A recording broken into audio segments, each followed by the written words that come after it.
Hey everyone, it is a great time for us to be here because it's not just me. We intend for you to come out here feeling more educated as we answer your questions.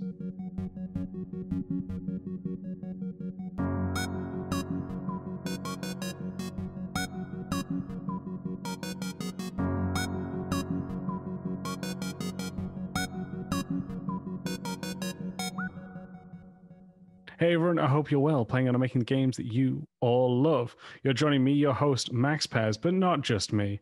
I've got the one, the only, the man of the hour. We haven't seen his face in a while, but we're happy to see it one more time. Daniel Howard. Hello, everyone. Thank you for having me back. No worries, mate. For those of you who don't know, Dan is not only a charming man and a good friend of mine, but is also the video editor for the Level Design Lobby. So he is the reason why, if you're watching on YouTube, that we've seen the quality only increase because of this beautiful person here. Too kind, good sir. Not a problem, because you deserve it. And me and Dan have been doing this, I think this is our third episode or fourth episode together. Yeah. Somewhere around there, right? I think it's the third on camera for me, I think, yeah. Yes. We both don't like to be on camera, but we make that sacrifice for all of you, so you can leave in the comments to tell us how ugly we are. We know, don't worry. We have mirrors you can see behind us. But Dan here is to help me answer your amazing questions, because we get a few questions in from the community as well as online. So I try and kind of answer them here. Dan also helps me do this, and we try and make sure that you end up leaving these kind of episodes feeling a bit more kind of inspired and fulfilled with the knowledge that we give. Yeah. Absolutely. That's what we're here for. We're here for knowledge. That's it. That's what we say it. Not laughs. If I swear to God, Dan, if I hear you make a joke one more time. This is not an entertainment podcast. That's it. This is strictly educational. Yeah, and we all know education cannot be fun. So yeah, man. Firstly, how are you doing, man? How's your week been? Very well. Yeah, not bad. Living life in the Rona world, getting by. Living my best life. How are you doing? That's what the kids say, right? That's what I have on Instagram. Why do I say kids? I make it sound like we're so much older than what we are. Oh, you kids! And your tick of talks. Yeah, I'm all right, mate. As well, just cracking on through. I feel I've melded with this chair now. I feel that I am one with it. So, part of the crew, part of the ship. Yeah, you know what I mean? I'm just like, this happened. All right. Okay. I just wheel around in this all day. That's it. So that's how it goes. But yes, we're going to now move on to your lovely questions, everyone. So Dan, do you want to kick it off and first ask those questions from the community? Absolutely. So the first one we have this time around, we are going for, what should I include in my portfolio? So this one is a big one, especially because I feel a lot of the time you're not taught this in university, especially as level designers. It's not easy to find our portfolios unless you know who a specific level designer is, because they normally have websites. It's not all in one place like, say, for artists on ArtStation. But what I'd recommend is showing your blockouts. You do not need to make it pretty. That is the role of environment art. But for us, it's level design. And the other thing I'd say for this is a couple things to keep in mind is, don't just show what you've done at university. Try to have a personal project, because when you graduate, a lot of you will have very similar projects. And the same for if you aren't going through the educational route, but you are doing, say, online tutorials or online classes. Again, try have something that you've done yourself, because it's going to separate you from the pack, as well as kind of show where your passion is, because you're doing something outside of that too. So I recommend checking that one out for it. The other thing is, as I said, it's not about making something pretty. It's about showing something that's functional. So make sure you have videos, pictures showing your process too. Don't just have like the end product. Show how it's changed, show how it's adapted. And the same with the design documents. No one is going to read like an 80-page design document. So if you do have a document, which is perfectly fine, Make sure you keep it short and sweet and very text light, shall we say. There's better ways to communicate your ideas than through a novel for what we do. And also, no one's expecting you to have like 15 projects on there. What you should have is your best work. People want to be able to tell that you can tell the difference between great work, well, your best work versus work that isn't as good. So don't worry about having the quantity, worry about the quality instead. So that's why I recommend keep your blockouts there, communicate through videos and pictures, keep your text documents to minimal, and also make sure that you focus on the quality. And if you do have a website, make sure that the work is on the front page, just because not many people spend time navigating websites because they've normally got hundreds to go through. So if you can instantly take them to your work, brilliant. Even if it's just like a YouTube video of you playing your level and that's it, perfectly fine as well. Dan, mate, you got anything to add on this one? No, 100%. You kind of hit the nail on the head. My big thing was going to be the age-old adage of you're only as good as your last piece of work, but you kind of hit that with make sure you keep your best work in there. Don't just put everything and anything in there. Obviously, my background was primarily from a film and TV production side of things, but we did also see similar things coming out of university in that everyone would have similar projects, because if you had an editor or a writer or a director, they would just work together on 3 projects and all submit all 3 projects as a portfolio. So a personal project absolutely helps you stand out and show that you're working in your own personal time, that you're really passionate about it, that sort of thing. Completely agree, mate. Completely agree. All right, so we hit that one pretty fast. So what's number 2? Let's see if there's another good one for us. So we've got, how do I get involved with social media and how do I best use it? That's a really good one. I think, especially as we joked about the tick of talk then, like that social media is so present in all our lives, right? This isn't something just to be social in terms of communicating with your loved ones, but it can also help you communicate with potential employers as well, right? And I think that's a big one. I think the best way to use it is for Twitter, because that's normally where I am, or LinkedIn. They're the ones I feel I have a slightly better grasp on. And these seem also more professional in terms of the level design bubble on Twitter, and LinkedIn is obviously a very professional social site. But what I recommend is sharing your work, whether it be an article, a level, video, or a picture of it. Make sure you're sharing it and use things like hashtags to bring attention to it. Not only that, but you can, if say if you're doing a level in Spider-Man, and that was obviously done by Insomniac, what I recommend that you do is maybe you can tag in some of those designers from Insomniac onto your level as well, so they can see it.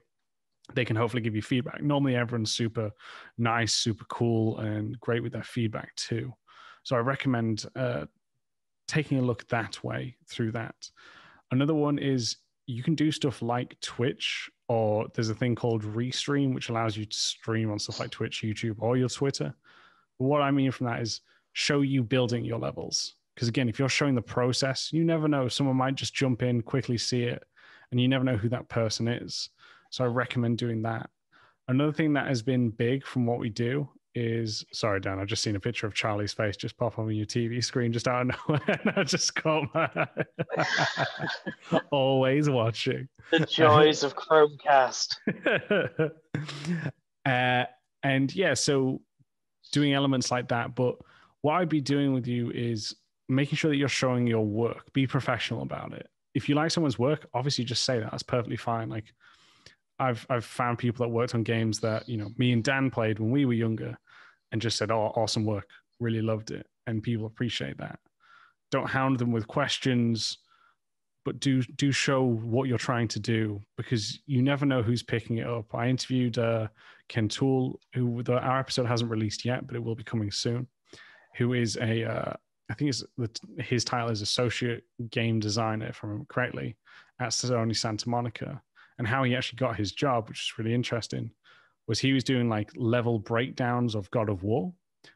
and someone from Sony Santa Monica was seeing that and really liked what he was what he was doing, what he was communicating with that, and then they asked him to come in for an interview. So you never know who's going to show that. So again, when you're doing it, keep it professional. Do not be like, oh yeah, this is bad. If you do have something that you don't think is great, at least explain why. But I would just avoid it, to be completely honest. Just talk about the positives. Just that's the way I would do it. You don't have to do it that way. I just think when you say something negative, it is normally not going to come up and everyone's going to be like, yeah, you're right. Get over here. Like, so, but again, use it to show off your work, your process. I recommend that. So that's how I best recommend it. Yeah, I'd agree with most of that, to be honest. I think breaking down the social media you're using into a sort of personal and professional, sort of thing, because like you say, you are going to find more, employers and potential career routes through things like LinkedIn against, let's say, TikTok. There is always the idea that, nowadays you are essentially crafting a brand for yourself, an identity for yourself through these social media channels. So obviously it's not just as simple as letting everything spill out of you onto any kind of digital platform. You have to be mindful about how you're going to be perceived. And then piggybacking off of that, you've always got to remember that anything you do will leave that digital footprint. And obviously we've seen a lot of scandals in the last 12, 24 months with people digging up old tweets and old Facebook posts of some fairly successful people. And you've always got to remember that it's not a temporary thing. It might just seem like a harmless tweet now, but there's always a ramification for maybe a mishit joke or something like that. So yeah, I will say, and I'm not going to I'm going to change the name slightly just out of respect, but when your Twitter handle is something like, I don't know, something like, how do I say it? It's going to be very crass. Oh, have you heard that? Can you hear this button, Dan? I wanted to tell me if you can hear this. Did you hear that? Cool. I got that. Cool. So I'm going to buzz out some words here just to, now that we're a professional, Daniel. We're professionals. Look at that. We've got an audio desk and everything. Yeah. But if yours is like, I love nuts in mouth, that's like your Twitter handle for whatever. And even if your last name is something like, I don't know, nuts, cocks, something like that, because we all know someone who, someone we went to school with had dicks as their last name, not how you think it's spelled. But if you're doing a funny play on that, that's perfectly fine. But if you're trying to tweet out to people and that's your tag, not the best first impression, just exactly going off what you're saying, Dan, like that may be a bit of laugh between you and your friends. That's perfectly fine. But if you're trying to build that brand and people don't know who you are, yeah, probably best not to start with that one for sure. Yeah. So now that we've ruined the fun of social media, here's with the next one. We told you, educational. It's got to be serious. No fun. I swear to God, if I hear another... Topic, pull the fun out. Right. You ready for the next one? Yep. So we've got, what is different between designing for open worlds against linear levels? We've got some good questions, this one. Every question's great. That's what I meant to say. No, like a lot of this is going to come from two areas. One is your approach, and two is down to production. Because what happens is when we refer to more linear, it probably means it's more likely to be a main mission or a higher. I don't want to use the word valued, but I mean, it's probably going to be more likely to be completed by the player versus open world content, which some players won't necessarily see or explore. So first one we'll talk about is the approach. So open world, you're probably going to be designing it, and I've mentioned it a few times in other previous episodes, but it's 360 approach. So that you as a player can come in and start the mission from any angle.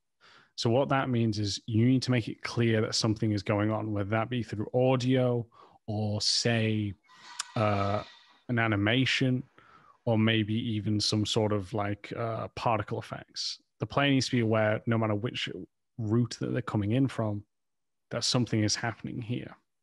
While as linear, you have a lot more control over what the player is going to see and when they're going to see it. So this is going to be one of the biggest challenges there.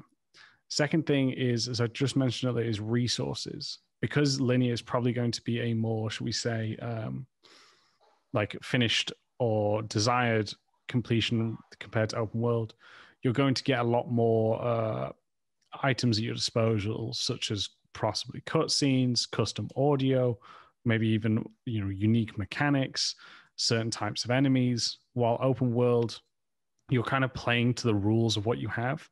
So you might have to recycle certain things like audio cues or cutscenes, animations, to make sure it kind of fits to tell your story. And you're going to use something more like environmental storytelling compared to something like, say, your audio logs or notes that you find through. So those are some of the big ones. The other thing is also like the sense of progression versus, well, it's the different type of progression, right? In linear, it's you're constantly moving forward. In open world, it's the sense that you have completed this area. You've cleaned up the mess, if you will. You stay in one spot, but you've changed the state of that spot. Well, as I said, linear just pushes you through. So those are the big ones in terms of differences that I find there with it, mate, is what I'll say. Nice, very good. I know you touched on environmental storytelling. That was like the one thing I was kind of like, I could add this. I saw your eyes springing with joy, and I was like, I'm taking this away from it. Obviously, with my background, not being in games design, there's not an awful lot I can really add to this because it's one of the things that's unique about games as an interactive medium. You don't have non-linear film. You do have non-linear films in terms of time progression, but you don't have films where an audience could just choose what scene to go to and ignore the rest. So it is that implicit versus explicit. I think with a linear level, you are explicitly telling the player this is what's happening from a narrative perspective, whereas in the open world you can leave sort of those breadcrumbs lying around and allow the player to kind of piece together the story themselves. I was going to ask you though, here's something I don't know if you know about this or not, but say like, because you mentioned obviously in films we're more likely sticking with a character that we're following. But sometimes you may see other people talking in the background. Sometimes you may see them, might overhear a conversation here and there. Like, is that something that you would write, or would it be people sitting in the background going, carrots and peas, carrots and peas, carrots and peas? So it's really a case by case sort of thing. So a good example would be, for example, Pulp Fiction. The diner scene at the start is then tied into a scene midway through. So the background characters in that scene, the dialogue is written because it's going to be referenced later on. In a film like, let's say, Heat, where De Niro and Pacino meet in a diner, I'm going to stick with the diner theme.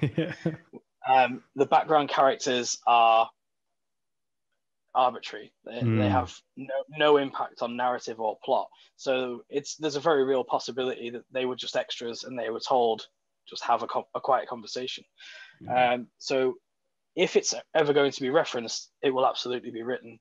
If it's never going to be referenced, it'll just be nonsense, which is where games differ again, because obviously in a game, every single NPC's dialogue is something that has been written, something that's been chosen, even if one player might never see them. It's there just in case someone does wander into that play space. No, it's always interesting how these mediums differ. You know what I mean? Always interesting. Absolutely.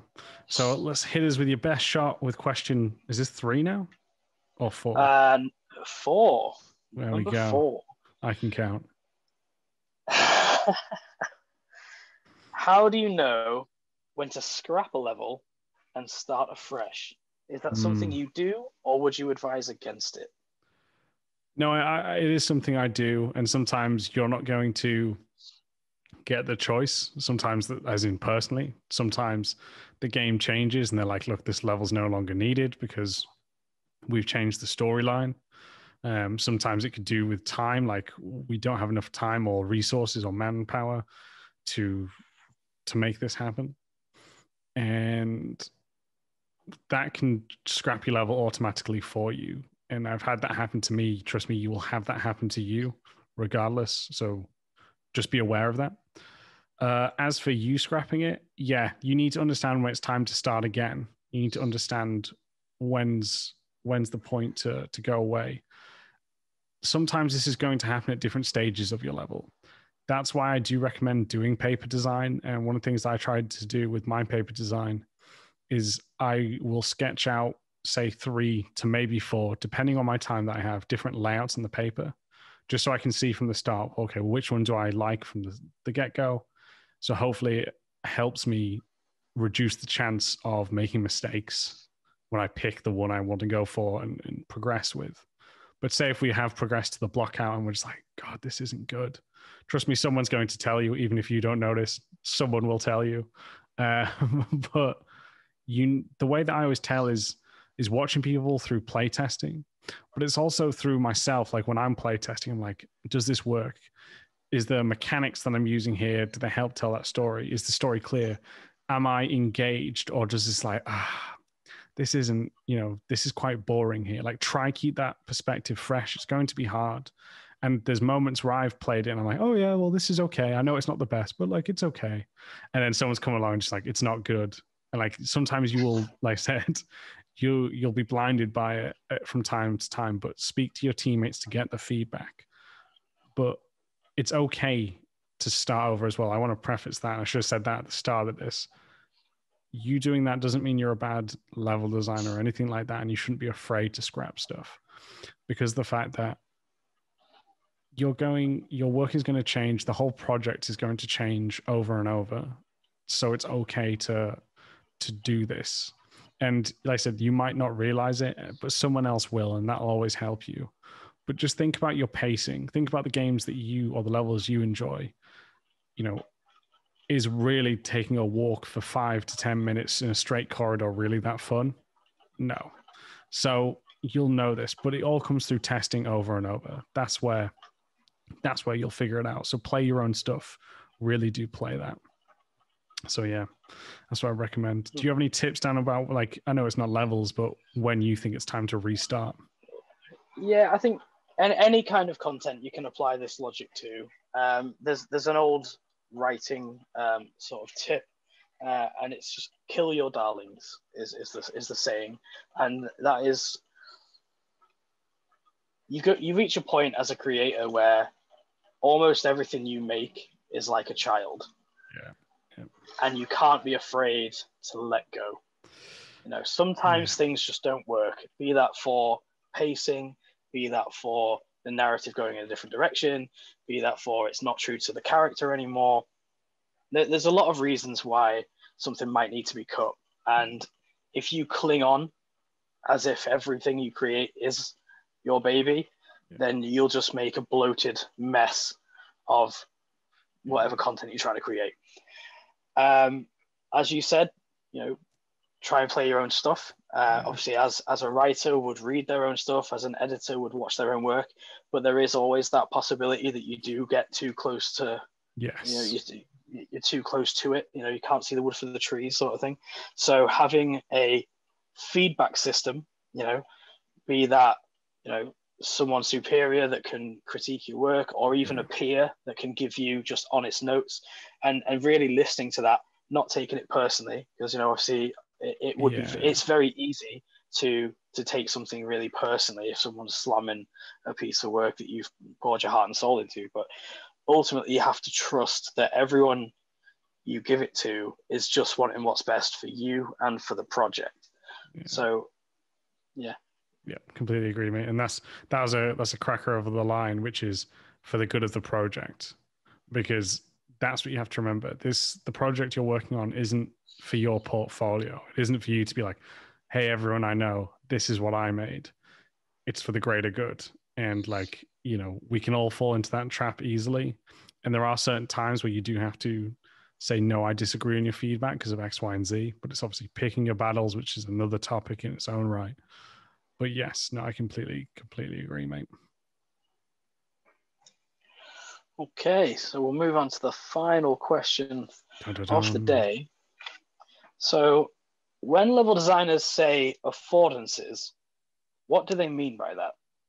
Yeah, so I just want to preference this as like each studio, each designer may have their own design lingo. I know someone has messaged me once and been like, why can't you all just pick the official lingo? Which I think is a great question, but also never going to happen, like at all. So when they say affordances, they mean like what the player can do, what the player can be afforded with, whether this be through going through a door, a ladder, or some rocks to climb. It's more about, it especially applies more to traversal when it comes to these terms, or maybe interactive objects. Like in Assassin's Creed, you used to have those what are they called, those things you'd kick and they'd propel you right up the top, like you'd Like the pulleys that would get you up onto the yes, roof. thank you, mate, that's it. That's an affordance. So it's a way that helps, or a mechanic that helps you move through. So that's the term, but it is just more interactive objects, shall we say? But it's a fancier way. I think the term actually comes, or where I thought the term originated from, is in architecture as well. So yeah, that's what it You could means. say it's almost a synonym for options. Yes. Affordance is options that you're giving the player or the player character. Yeah, exactly. So yeah, I hope that helps. As much as we'd all love to have a unified lingo language, it's probably never going to happen. So You have to write the level designers by dictionary. there we go. Get all the studios to sign off on it. Yeah. And if we hear someone say the wrong word, we're fining them hundreds of pounds. Yeah, there we are. But Daniel, I think that's the last of our questions, right? It is indeed, yes. Awesome. Got through those fairly fast. Yeah, I don't even know how long this recording is for, but we'll say it was a decent length, and we do hope that you enjoy it regardless. So yeah, thank you all very much. If you do have questions, you can obviously do it through joining the members on Discord through our Patreon, which is patreon.com/level design lobby. If you want to maybe tweet at one of us with your questions, I'm on Twitter at Max Pears. Dan, your Twitter handle is Doward24. Brilliant. All of that will be in the link down below. And maybe you want to email in, you can do so again, leveldesignlobby@gmail.com. So thank you all very much for joining us. We hope that you have walked away, feeling better for being able to answer your amazing questions. And, we'll catch you all next time. So take care and see you soon.